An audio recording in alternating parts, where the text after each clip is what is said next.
Assalamualaikum warahmatullahi wabarakatuh. Selamat pagi anak-anak, apa kabar? Sehat semua ya? Hari ini materi IPS dengan Ibu Lasiem. Tujuan pembelajaran kali ini adalah kalian dapat menyebutkan pengertian perdagangan internasional. Yang kedua, dapat menyebutkan faktor pendorong perdagangan internasional. Yang ketiga, dapat menyebutkan manfaat perdagangan internasional dan dapat menyebutkan hambatan perdagangan internasional. Kita mulai. Pengertian perdagangan internasional adalah proses pertukaran barang dan jasa antara dua negara atau lebih dengan tujuan mendapatkan keuntungan. Kegiatan perdagangan internasional itu ada dua macam, yaitu yang pertama ekspor, yang kedua impor. Ekspor adalah menjual barang atau jasa ke luar negeri.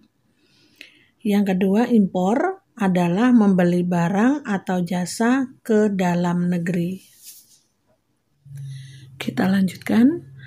Orang atau badan yang melakukan kegiatan ekspor tadi disebut eksportir. Nah, orang yang melakukan kegiatan impor atau membeli barang dari luar negeri itu disebut importir. Kita lanjutkan pada faktor pendorong perdagangan internasional. Faktor yang pertama adalah perbedaan sumber daya alam. Seperti di Indonesia, penghasil kopi, penghasil karet itu diekspor ke luar negeri. Nah, barang-barang yang tidak ada di Indonesia kita mengimpor dari luar negeri. Misalnya kendaraan bermotor. Yang kedua, perbedaan tingkat kualitas sumber daya manusia. Tentu ini berbeda-beda.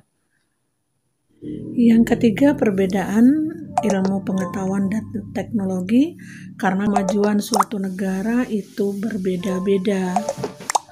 Yang keempat, perbedaan budaya.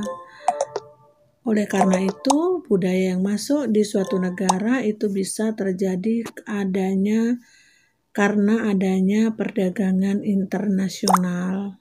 Faktor yang terakhir adalah perbedaan lain, misalnya terjadi perbedaan harga, perbedaan upah, perbedaan biaya produksi, dan perbedaan selera pada masing-masing negara. Berikutnya adalah manfaat perdagangan internasional. Yang pertama adalah setiap negara dapat memenuhi kebutuhan barang dan jasa yang tidak dapat diproduksi sendiri. Yang kedua, setiap negara dapat menciptakan spesialis produk. Misalnya kalau Indonesia spesialis kelapa sawit, spesialis karet, batik, dan lain-lain. Yang ketiga, mendapatkan barang yang mudah dan murah. Itu dapat dilakukan dengan perdagangan antar negara. Yang keempat adalah mendorong kegiatan produksi. Jika perdagangan luar negeri lancar, maka produksinya juga akan bertambah.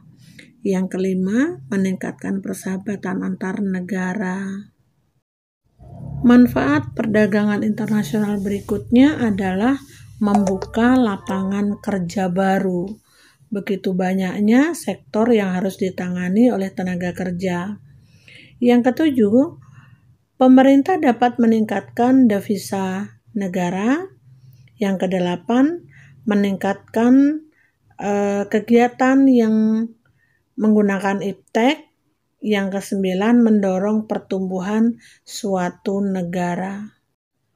Yang terakhir adalah hambatan perdagangan luar negeri. Yang pertama adalah proteksi. Apa itu proteksi? Adalah kebijakan yang diambil oleh pemerintah untuk melindungi produk dalam negeri. Misalnya dengan cara menaikkan pajak impor. Yang kedua adalah kuota, yaitu membatasi jumlah barang yang akan diekspor dan mengurangi jumlah yang akan diimpor. Demikian materi kita hari ini.